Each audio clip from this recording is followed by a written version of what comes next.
let's get into it. So this is a comp match. Are you concerned about the pitchfork? You seem concerned based on the spray. Seems like a duo with the diva, maybe more.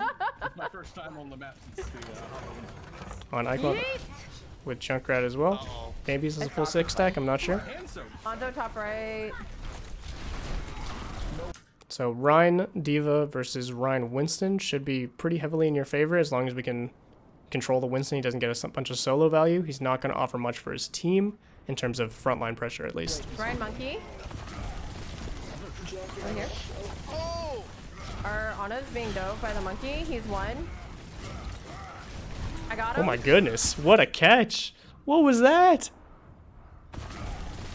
So we know the monkey's behind us, so we play slow. We go back for our team. A little bit worried. I didn't see exactly what their team comp was, but I'm not sure if you opened yourself up to much CC there. If there was like an Ana with a sleep dart available or something like that, or I don't know what else might be important. But like you kind of just turn your shield without really thinking about your threats when you were walking back to your team here. So it was Tracer, Moira I saw, Hanzo. Potential ton of damage that could have just came through. I think your diva was helping you get out there. He's one. I got him. Oh yeah, nice catch on the Winston. I need heals, Thank you. Ryan dead, Oh my goodness, and the fire strike? Good stuff. So, only note is, like I said, when you turn back here to support your team. Thank you. Or wait, just before this. By the monkey, he's one. Over here. I would argue it's more your diva's job to turn back here and more your job to stop any follow-up aggression from them.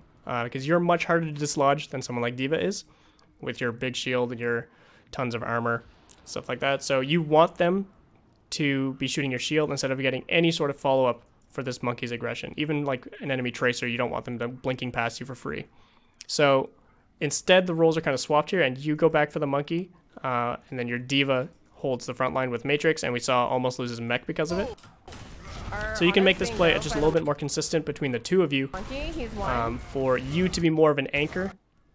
The devs use that term for a reason, and sort of like hold this ground as stably as possible, while your diva can be more flexible, respond to the monkey, come on back to you. Because as long as they don't fully head-on rush you, which can be pretty detrimental for them if they overextend, you should have no problem cutting this yourself. You can just flash shield, jump backwards, slowly give up space, but still deny any sort of pressure from the rest of them following that play.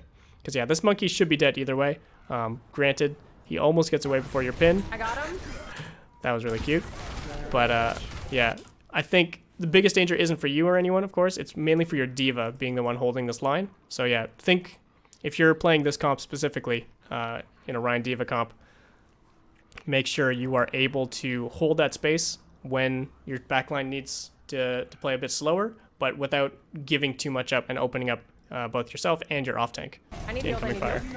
Thank you. And yeah, as we saw, huge fire strike. Good Good comms for directional.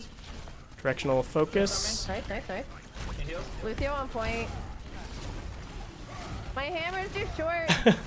Oh, hello. I think a little bit of missed crosshair placement there with your swings on this Lucio. Lucio on point. A bit low there. Again, I think maybe you could have hit that. I'm not sure, but not a huge deal. Oh, hello. Trying to close things up with a pin, and we get him. Monkey next. Don't understand how to swing my hammer. I mean, you still got to aim a little bit, even though it is a big hammer. Nice. Good job, guys.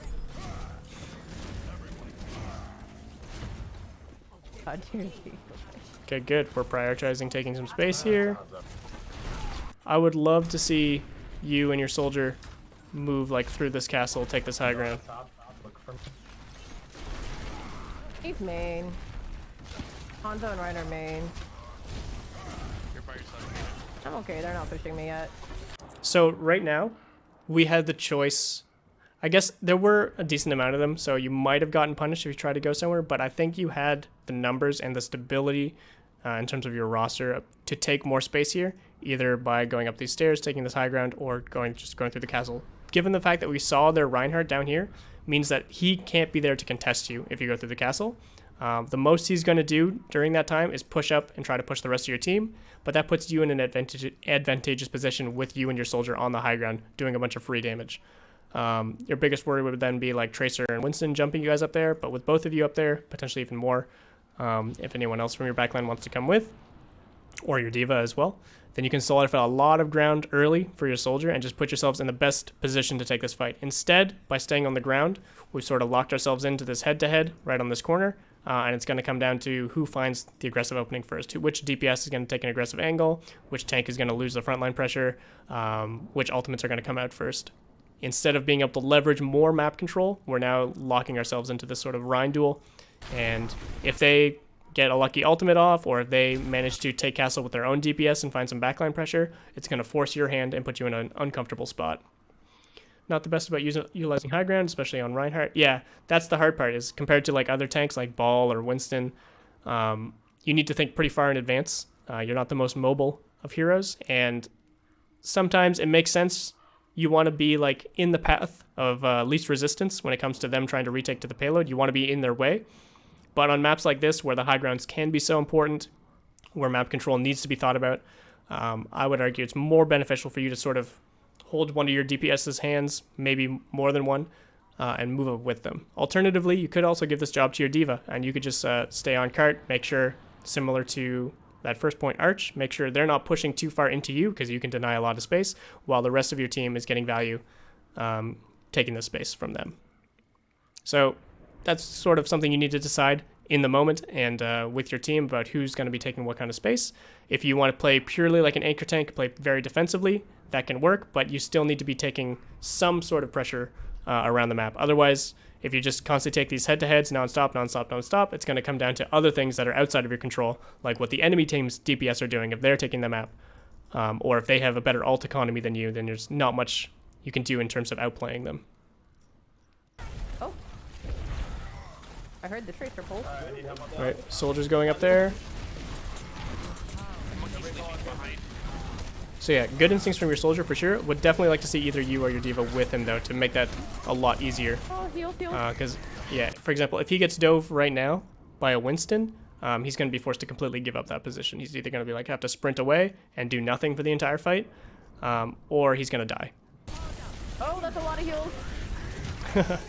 Nano comes through, bit of an awkward timing. Whee. Nice shatter, nice pin. Bit of a long pin. Might die here for that, but it seems like your advantage Oh, bless you. is holding up for now. Okay, the Hans is popping off. The res comes through. Okay, let's look back at that charge real quick. Even before that. So, nice pseudo block from the Rhine there. I think because he was in midair, it like just got that Lucio. This pin, yes, you needed to steer left to catch this Reinhardt. From this point on though, either here, what could we have done better? So either this pin needs to be, you were aiming for a short pin here to hit this wall, but you knew you weren't going to hit the Rhine, so you veered left. I would argue maybe better to just not hit this Rhine at all and just hit the wall instead, and then focus them down with your swings. That keeps both you and your team in a much more stable position. You sort of debated on just taking him off map when the Moira came up, but then I changed my mind. I think because you were nanoed, you don't want to take him off map. If you're going to pin him, it'd be better to pin him here than take both of you off map, for example. But I think best situation would have been to just hit the wall and then continue the aggression by swinging, because by charging through this way, you've now split your team into sort of these two groups, and you're no longer here to prevent them from aggressing. So they can just choose to, if they want, completely ignore you, which is what their Hanzo does, and goes aggressive on the rest of your team. Just poop everyone off the map. Yeah. So ideally, you would have been in a different position. Obviously, you've been able to short charge this way or short charge this way and hit them on one of these walls. Fortunately, that wasn't the case. So I think the split-second decision you made to guarantee the pin is not a bad one. But looking back, might have been safer to relegate yourself to a short charge in the situation. If the rest of his team was like being also forced back, if you had like full map control up here and you were completely peppering their backline, yes, you're warranted to go that aggressive. But up until this point, you basically, like I said, in this head-to-head where your team's on this side, their team's on this side, and by charging this far behind enemy lines, it's opening up the rest of your backline to their aggression. And as we saw, the wrath of the Hanzo.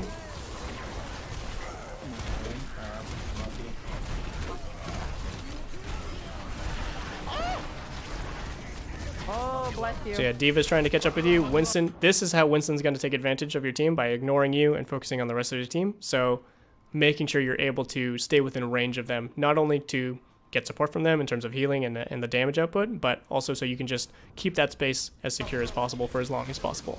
Oh, I'm waiting for it. Tracer to the left here. The ult's coming through though. Nice. Monkey, don't boot me! Nice. Good counter boot measures. Oof. Left side, they're Bit all of left. unnecessary They have aggression. Zarya now, weird champ. I'm guessing you were anticipating them to walk out a little bit further. Don't watch this. A little bit of a prediction shatter. Given that they don't have tanks here, we just saw Zarya bubble. Left side, they're all left. I would say just hit the Zarya Oh, they have the right Zarya now. She's completely isolated from her now, team. weird champ. Still on your right. Ooh, and then the pin. It was massive, it was a zoning shatter, it's fine. So number one, good that your priority was to stay here, but as soon as you start committing to try and finish the fight, then you should be thinking about these isolated members in the Zarya. So yes, the Zarya walked out completely on her own, and she should be followed up by the rest of your team, given that she had no bubble, and you can shield off the rest of these teams. But in order for you to make an aggressive move here, while your team's looking at this Zarya, also this Hanzo's now in the picture, it's sort of the same situation as that charge. Not as egregious, obviously, but you putting your focus this way, with the rest of your team focusing this way, means free backline damage from the Zarya. Very hard to stabilize this without finding instant value, and your shatter could have been the instant value, but it was used away from where the team's focus was, and unless you've landed a huge shatter, like you hit 3 people, or you at least guarantee a kill on 1, you're not able to keep up that aggression. You're forced to give up this space. This now makes Zarya's position safer, and she can be even more aggressive. Hanzo's now safe and can be more aggressive, and it's just going to snowball into Zarya's low on point. space going back and forth, I think. Okay. Hanzo goes down to a Junkrat. Oh, I'm dead. Oh, mercy. Oh, The res comes off. Trying to make it work, but yeah, not a lot of space to work with now, and backline's getting picked apart.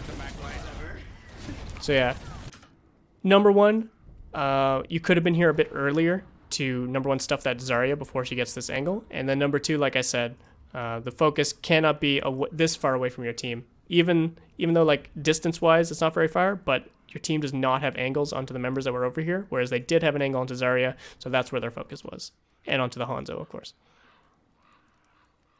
oh no. All right, hard reset. Okay. Group. We got this. It's fine. The only thing we need to worry about Visor is a beat, really. Oh. Oh, they did? Sweet. Let's go, dude. Yeah. Ow, I just bit my lip. Guide me to the high ground and Yep. then rush them. All right, good. We're calling to take high ground. Go through castle. Nice. Interesting. Y'all go high ground. I'm going point. So, a bit dangerous to make that call. As, like I said, the anchor tank, for you to fight for different space than what you want, sort of, I guess we can call them your carries in this situation. Your win condition is having soldier on the high ground. You're trying to take a little bit too much all at once, in my opinion. By focusing your attention here, it makes soldiers, Junkrats, Anas, whoever else is going up to that high ground, it makes their job just that much harder. And yes, it has the potential of you winning this fight really quickly. If you burn down this target, if you also win the duels up top, then you can just snowball into point with a full team wipe. But if any part of this plan doesn't go your way, if you end up falling, if your soldier doesn't win the duel, if whatever else happens, even if potentially they should in whatever situation, the fact that you're splitting resources like this makes it a little bit unnecessarily dangerous. You have the time bank to work with. You have an advantage to work with, so you should be solidifying your win condition and then looking to snowball it instead of trying to push a little bit too thin. You're spreading yourself a little bit too thin here, and your team's actually following you to the low ground anyway, so it doesn't actually matter. She's bad. Moira no fade. So yeah, but again, if your DPS were going up here, if your Ana was going up here, and something isolated them, If their Winston was still alive and he jumped on them and took them out of the fight, then you'd just be a sitting duck. If their Hanzo was up here and he got a pick onto your Mercy or your Hanzo or your Soldier or your Junkrat, for example, there's so many things that could go wrong that can just be avoided by taking things a little slower, putting your resources together, and just playing solely for your win condition instead of trying to instantly win the fight. You need to set things up first and then carry it through.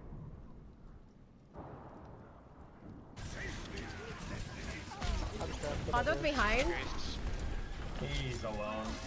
But yeah, like I said, Monkey on point. they couldn't deal Monkey with no you jump, and monkey Soldier no and jump. Junkrat all on the low ground anyway, so you didn't even need to fight for that high C9. ground. Monkey's bad.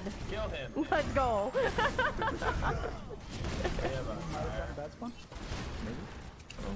Alright, going into third point. Got a ton of time to work with. Got a good comp for last point. Okay, I'm gonna hold this corner. Their Winston's gonna really struggle here. Hello. Zarya no bubbles. Zarya no bubbles.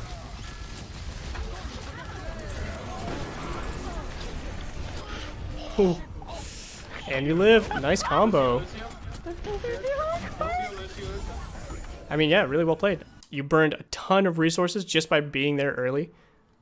Like, let's look before even this grab comes out. The fact that you're holding this corner this early, and I think this is an example case that could have been used towards the end of second point. If you were there just a touch early, you would deny a ton of space when approaching Zarya. She cannot just walk around your shield now. Zarya no bubbles. Zarya You no burn bubbles. bubble from Zarya, you burn bubble from Winston. They go aggressive now for the grab, but you're there early. You can block it. Nothing hits your team. The shatter comes through, knocks down 2. You finish the kill, but yeah, the knockdown alone sets up the bomb really nicely.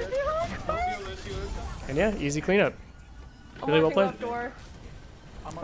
It helps that they're kind of on an awkward frontline comp, so you're not under a ton of pressure, but your priorities were all in the right spot there. Zarya main. The space you were holding was really strong. You were patient enough to wait for them to burn resources. You didn't try and like burst through the corner with your shatter or anything like that. Oh god. Primal's gonna stall you out for a bit here, but it seems like you're stable enough to finish this. I always get them confused from Valorant. Lucio apart. Oh. See it low? Target focus is Zarya a no bit personal. bit Zarya no scattered. personal. Zarya. Like your card, comms? Left the card. Entire charge. Always easier for people to Oh my focus God, when I'm they missing. hear a clear Oh, there target. we go. Tracer no recall. All right, yeah. Yay! Took a bit of time because they came out on stall comp, but yeah, Me well played third point. too. Biggest things so far are you can be a little more aggressive in the pre-fight, solidifying your space, and also Growls? when Started you some have growls? the I don't know, option probably Remy or Winnie. between you or your off tank being the sort of They're the only two that the really frontline growl, but deterrent, they growl at each other it should sometimes. almost always be you as Reinhardt. You sure it wasn't the game growling? Oh no, it's fine. Same as if you were playing No, it was in Orisa voice or chat? another Oh, I don't know. anchor tank, as they call it. Monkey, are you throwing? Bless you. Gesundheit. All right, Oh, so man, let's defense. go. Yeah, I'm gonna skip forward a little bit. It actually does. It looks extra shiny. That's kill shit. Let's kill shit. Mercy is I risky. expect a tire in 20 seconds. Sorry, Diva. So a lot of spam damage, like they're using corners. Junkrat. Tracer. What a weird fucking comp. I was a little worried about that trap. Oh, it's your trap, never mind. Zarya's pushing in. I'm coming back, it's fine. Okay, a little bit risky. Number one, your positioning, I think, is a little bit too far forward. What a weird fucking comp. If you need to play safe, this wall can be good only if your team is ready to back you up at this choke. For example, this position is only good if you have pressure from this side of the map. The reason for that is they can easily push into you and deny any pressure from behind you at the same time while isolating you, versus if they were to push you and something was hitting them in the back at the same time, if you had a soldier or a Junkrat over here, this would be much safer, and they would be much slower to try and push you. They were pretty slow to try and push you anyway, but that's more on them playing too passively than it is on you not giving up an advantage. I think this position is a little bit too risky given their potential to burst around this corner, especially with the amount of damage they have. And you saw that Zarya position alone was completely uncontested, versus if you had someone standing right here, even around near the point, a soldier, Junkrat, anyone really, would have helped solidify that. So in general, when you're setting up these defensive holds around a choke point, try to have more control over the map, either between you and your off tank. If you had D.Va over here even, she'd be able to like fly in, boot people away, then come back and kite for you if they try and all in. Or have a good DPS here, a safe DPS. So obviously if they have like Widow or something, you don't want to like try and challenge her with a hit scan, but you could play Junkrat around the corner and throw spam the same way you could from main. So not entirely on you, but you need to realize what is working around you as the main tank and understand what space you can hold because of that. And I think in this instance, and I think exemplified by the Zarya getting around your shield completely, this position is way too dangerous. And I'm really surprised you didn't get punished harder. Pushing in. Especially considering you go for the charge here, and then you turn around and there's just no follow-up from them. Again, a little bit too quick to try and get into this. You were forced out. You tried to pin the Zarya, but you were forced to give up space. So now, in order to retake the space, you need a reason to get through the space. You can't just simply walk into them without knowing your team's ready to go aggressive at the same time, without seeing some sort of advantage. Zarya using bubbles. Not having a shield, whatever it is. But yeah, good. You give up that space. Good. The Tracer walks into a pipe. Zarya's alone. Zarya's alone. Zarya's alone. No personal. Oh. Oh. You're not getting heals. You're not getting heals. So not bad calls so far. Good communication about targets and stuff like that. My only worry is you don't seem fully aware about what's going on around the map. For example, that Ana dying to the Junkrat. It didn't seem like you knew that Junkrat was in a position to punish, right? I'm not even sure, based on your POV, where the Junkrat is during this time. So he was going around this way at the time where you had been reaggressing. So in order to call that Zarya as a target, you should ideally know about these threats. The worry being similar to, like I said, if someone's calling to go aggressive on you and they don't know there's a Junkrat or a D.Va right here, they're just going to get killed when they try to push you. So if you would try to push this Zarya and this Junk was paying attention this way and got a bunch of damage on your backline, that would be because you guys over-aggressed to try and secure the kill on Zarya without identifying your threats. So you're going fast, you're going clear cut into your targets, which is good. You've got good communication about them, but the awareness isn't fully there. And in this case, your Ana paid a price for it. I think it was a little bit lucky that she got hit by those pipes, honestly, from that range. But if you continue to make these aggressive plays without fully understanding the threats around you, then these things are going to happen more often. God, I hate this McCree nerf.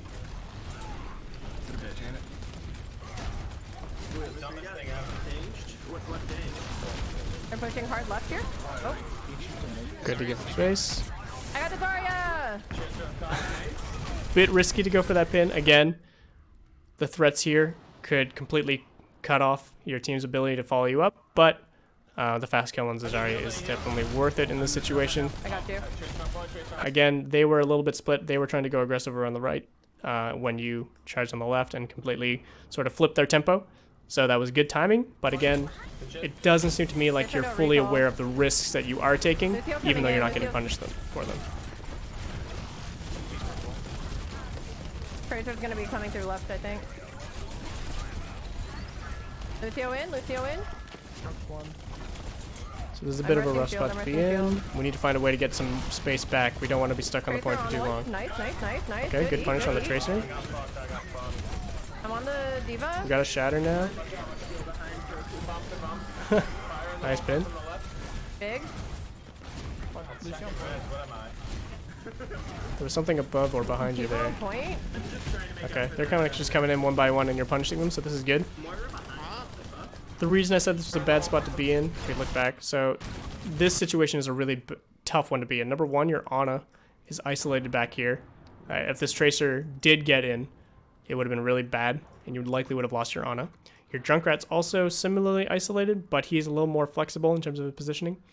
I am 100% not fully aware of the risks. It happens, and that's part of building awareness and game sense. It's just understanding not only what's in front of you, but what their potential is. So this is a bit of an awkward spot because you're so separated, and these individual members can easily be focused down before you can get to them. But two is how you're going to retake space onto the objective itself. They're already getting a little bit of point pressure, and unless you want to just walk into them and stand on the corner here, you need to find other ways into this fight. That can be coming from kills, obviously, with the Junkrat and the Ana finding some good value, but it's more likely in the situation that they won't find this value. It's kind of lucky that I think your Tracer does get the, or your Ana does get the Tracer. So that's an opportunity to burst out. But if you're in this situation and you don't have these kind of advantages coming through, I'd like to see you and your D.Va either hard committing on like a flank and retaking this way, for example, pocketing your McCree that was trying to make that flank, or you could also potentially split and do that situation where you would anchor on point as the Reinhardt, while your D.Va escorts the McCree on that kind of flank, and they find value because of the attention you're taking on payload from their front line. Your D.Va plus 1 DPS would have a ton of value on this flank, and they'd likely be safe because of the tank line ready to support them. So in order to make those kind of plays, you as the main tank can do things like, I'll handle point, look for a play or something. You can say things like, rush this target if they try to overextend on you. If you see this D.Va like use boosters and it ends up right here, so you can rush D.Va on me, stuff like that. But it's up to you to decide like when is your chance to retake this point. And you can either leave that up to someone else on your team by saying you're going to anchor point, help McCree, help Junkrat, whatever it is. Or you can call for an aggressive frontline push of your own and have D.Va pocket you instead. So, yes, this worked out great because we got that pick on the Tracer and then we're able to stabilize from that. McCree gets traded out, unfortunately, but from this situation, and then we got the bomb to close out. Tire gets blown up before it even gets running. And yeah. So yeah, again, a little bit disconnected from them. Good D.Va bomb to stabilize after killing the Tracer. But from that situation in the future, always make sure you're looking for ways for your team to get back in, either by you denying their point value, by just anchoring on point and baiting their attention, or by calling for an aggressive movement yourself. I have Shatter here. If we need it. It's fine. And now we're kind of in the situation again. We've got Shatter this time, so you're calling... Sounds like you were calling for a Shatter play once they come to point. More than this. I got Oh the my Tracer. goodness. Oh, fucking beat saved her. Okay. Soldier and what the fuck? Lucio on cart. Soldier's on right side. Tracer's also behind. No recall from Tracer. Yeah, not bad. Good Shatter. Getting the Moira was huge priority. Not too much to say for that one. Again, they're coming in pretty... Ah! Ooh. No shield for you guys. Nice kite. Coming back. D.Va in. I mean, such a small thing, but you could have They're full. slightly better managed shield there as you were kiting, but not a huge deal. Oh no. Let's go back again to see D.Va how in, we're D.Va falling in, right D.Va here. in. Again, you're stepping forward into this D.Va when you knew the Hog was on that flank on the other side. And this is, you're denying D.Va completely, yes, but there's 5 other members coming in from the left side here. That's going to open up your back line. They're full. Oh no. Yeah, from that point, unless you make this aggression work and you're able to like loop around and get to their backline again, or stabilize your team on this side of the map and come in from this side, you're again splitting into 2 groups here where your focus is on D.Va and your backline's back here, and they can't cross this distance because of the threat coming in from this angle. So either you mark that D.Va but don't push into it and then come back ready to mark this threat as well, or you kite across point, you bait them into you instead of the rest of your team and your team follows up here, or your entire team makes this aggression happen together. So you need to be able to leverage the attention you're taking for your team. And you're going to do that either in ways where your team is focusing the same target as you, but their target can't focus anything but you because you're in their face, or you're going to bait targets into you and your team's going to capitalize on their overextension trying to get the kill on you. Those are the most basic situations where you're going to be able to leverage your team's position to benefit you in a team fight. So, like I said, focus on the same target together, both positionally and in terms of like doing damage. They need to be able to follow up with you. In this case, they couldn't because, like I said, they can't cross the point. Or leverage your positioning. Good to use things like the objective since they want to be there. Leverage your position on payload, kite across payload, live for as long as possible, bait them into you for as long as possible, while the rest of your team does the work and picks apart their backline, baits their attention and their cooldowns on you, and then manipulates that for your backline's advantage. But yeah, it's just a split second too long focusing this D.Va. means your backline's getting punished, and then you can't stabilize from this position because of how split you guys are. Oh no! Oh no, it's falling apart! The overtime curse. Oh, they all pushed We still Q. got time. We still got time. Yeah. I'm swapping Lucio. So yeah, not a bad first point overall so far. Burned a lot of time. Oh, Cayden. It's fine. Alright. I'm just hungry in this part of the map. Okay, I'm resting shield while we wait for everyone. No, I forgot that Roadhog. A little bit far forward back from your up, team back up, here. back up, Again, back in up. these kind of situations, I would rather you guys prioritize taking the high grounds. Even though you're on this close spawn, like from behind the camera right now, you can go through castle, either through this choke, or if that's too dangerous, just cross the bridge, run up to high ground for your soldier. Your win conditions should not rely on forcing frontline engagements. It should rely on setting up your damage dealers in this comp. You've got a ton of damage coming up from your soldier and your Junkrat, so use them to your advantage. Make the space they're using as uncontestable as possible by first securing it, escorting them there in the first place, and then forcing engages onto you, either on the payload by dropping on people and stuff like that, or by pushing space together and having you in the front line. But yeah, not having soldier for the setup is going to be rough. Okay, I'm resting shield until we have everyone. Again, forcing then we yourself hope into it this sort of down the head-to-head fight on the ground instead of leveraging this high ground as much as you can. Lucio is up here. Is that who that is? And your soldier's likely going to run up there as well. But it would be so much safer for them to have a tank with them, some sort of tank presence with them. Like I said, this can be you or the D.Va from this situation. From this situation, honestly, it makes sense for D.Va to just fly up there and pocket them, and then drop on you when you start getting pushed. But one of you needs to have some sort of pressure Alright, up there we go, to make things we as go, easy we as go. possible for your DPS. Their hog's gonna ult probably, care. Burn the hog, block burn on the the hog, hook. burn the hog. No heals, no heals. And like, yeah, you're doing a great job in this front line. You and D.Va are doing a really good job. But you're not going to win this fight off of the little bit of pressure you're finding in the front line. You're going to win this fight off of big cooldowns and big damage from your Junkrat, from your soldier on high ground, from your Ana getting a nade like this. And these actual win conditions are going to be much, much, much easier when you have the space to work with. So yes, Ana found a nice nade onto this hog, and also hitting you, keeping you healthy. But this would be 10 times more consistent by just playing on the high ground, by playing from safer angles, and not relying on winning this frontline fight as heavily every single time. Heals. So it's not entirely up to you to tell your DPS or your backline to play high ground and stuff like that, but you can make it easier for them by escorting them there in the first place. Shoot half, shoot down. Coming down to you. Setting them up for success, as it were. You in. Oh, I almost had that D-Mac. Oh yes, D-Mac, nice, nice. I'm going back up. If they push on the D-Mac, I advisor. I have Shatter Good. here. Trying to defeat the D-Mac. Nice, nice, nice. Hog's on point alone. Yeah, it's someone behind car. It's so low. Shield up. So this was a bit aggro, kind of similar to the other points, but the difference in this situation is your backline is not going to get punished by you pushing this hog because they're safe on the high ground above you.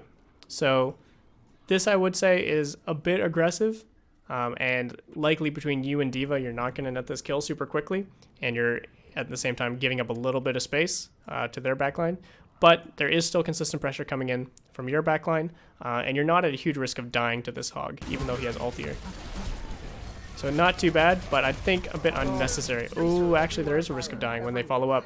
So unluckily, your team wasn't able to fully stop this backline from trying to push into you. For whatever reason, I'm not sure, can't see. But this wouldn't have happened if you had just ignored the hog, called where he was going, wait for some sort of grouping to actually punish him, whether you need like a nade, a sleep dart with you, or something like that, a DPS to finish the kill. And then at the same time, just stuffing this backline while you wait for that to happen. And this is avoidable. Again, we don't need to win these fights instantly with like an instant advantage. Yeah, We they want to set ourselves up ulted. It was with a close. strong win condition. And yes, there's going to be big cooldowns like ult used that will instantly turn fights. Aether's on the But left here. it's more important and more consistent to be set up in a infection solid main on position bridge. to start the fight and find as many possible ways into the fight as possible, not just banking on winning the fight. Oh my god, the boop. Let's go! Massive fucking boop! lightning back. Oh, they're on Doomfist now. That Doom is one. Nice shot, really nice shatter. Helps they don't have a shield, of course. I got him, I Goodbye, got him. Doomfist. Let's go. Diva. Nice, Boop, dude, nice. Thank you. But yeah, again, so now that you have time between fights, in this kind of situation, when you have this much map control, this much priority, you don't need to be like escorting anyone up there, but you should be thinking as if they're already up there, ready to support you and ready to fight these locations. And it looks like you're already ready to do that, so this is good. Only worry from playing this far back is whether or not they'll have time to cross before you can catch up to sort of deny them. But given where the payload is, given that it's only a minute left, I don't think that's too big of a worry. And this is probably better to play it a tiny bit safer here than right at the choke than it is to try and deny that one push. I don't need to walk one that hard. Whoa. Doom. Good, not getting baited to eat a bunch of spam on your shield. Your shield management's been looking really good overall. Okay, that's beat, that's beat. Again, the longer you keep them in this space by just being in their way, by being in the path of least resistance, means so much time for your soldier and your Junkrat to get this damage in. Hog on me, hog on me. Hog, hog, Another hog, attack he died, visor. Hog will die. Swinging on Roadhog. Hog won't die. The ult battery. I would ult this. Okay, nice. Lock your Koa. Let's go. Small overcommitment, but given the time bank and everything, very important to secure those kills. Nope. Doom coming in, care, don't get GG picture, tank don't get diff. picture. Nice. Doom's gonna try and touch. Doom's Dom, he did. So yeah, a lot of really good stuff here. Really good priority in the front line. Obviously, you had winning matchups both on attack and defense. You were against like Ryan Winston and then Diva Hog, so not hard for you to win that frontline priority, but you didn't overextend too much. The times you do overextend, I think, was just sort of split decision making that I can understand. But biggest things overall is number one, understand your win condition and cater to it as much as possible as the main tank. You don't need to make every fight about the front line. Manipulate yourself and your position as much as possible to buy time and positioning for your team, take as much pressure off of them, and that's not always going to mean running into the front line head to head. It's usually going to mean understanding their position from a potential off angle or a high ground and manipulating focus onto yourself as much as possible by being in their face and kiting back, or by rushing into a target with support so that your team can follow up something. It's hard to explain without like the visual examples, but I think we went over a couple situations fairly well. Other than that, pathing and movement, when you are taking space, for example, on attack, when you are snowballing into second point, make sure you're ready to hold your DPS, your backline's hand, and secure space for them before trying to make your own win condition. So, for example, let them take the castle up here before trying to get your body on cart, because that's going to set yourself up for that better position that we just talked about, where your team has the high ground or an off angle, and then the attention is going to be on you on the objective. Understand in theory, just need to remember to do it in game. That's the next step, and unfortunately, I can't be there to help you with that. But I think you already take a lot of time out of your own personal time to look at the game yourself. I mean, just submitting the amount of VODs that you have to me shows that to me.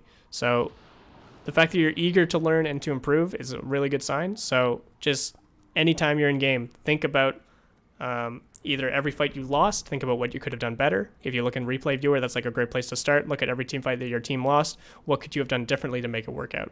Even if it's like unrealistic and you need to be a superhero, there's always something you could have done to help push your team into a more advantageous position. So when you do find yourself in these games, the biggest thing is there should be almost like no downtime when you're playing main tank. You should always be thinking about, okay, I'm in this position because of these reasons.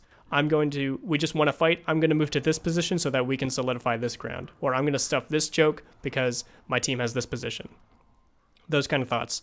And you should always be thinking about that, always be thinking about the next fight, what ults, what heroes you need to worry about, as well as not just, but also worry about like what the frontline matchup's going to look like and how you're going to have to play individually. So yeah, those would be my biggest things. Understanding your win condition. Don't always make it about the frontline fight when you don't need to, when you can make things easier for yourself and for your team by setting them up first. And understanding your threats when you are making aggressive moves, making sure that if you are making the win condition the frontline fight, that you have the backup from your team, and if not, you are able to leverage your position for your backline in other ways, by either baiting attention, by controlling payloads, stuff like that. But yeah, that's all I've got to say from this VOD. Thank you, Cayden, for submitting again. Always appreciate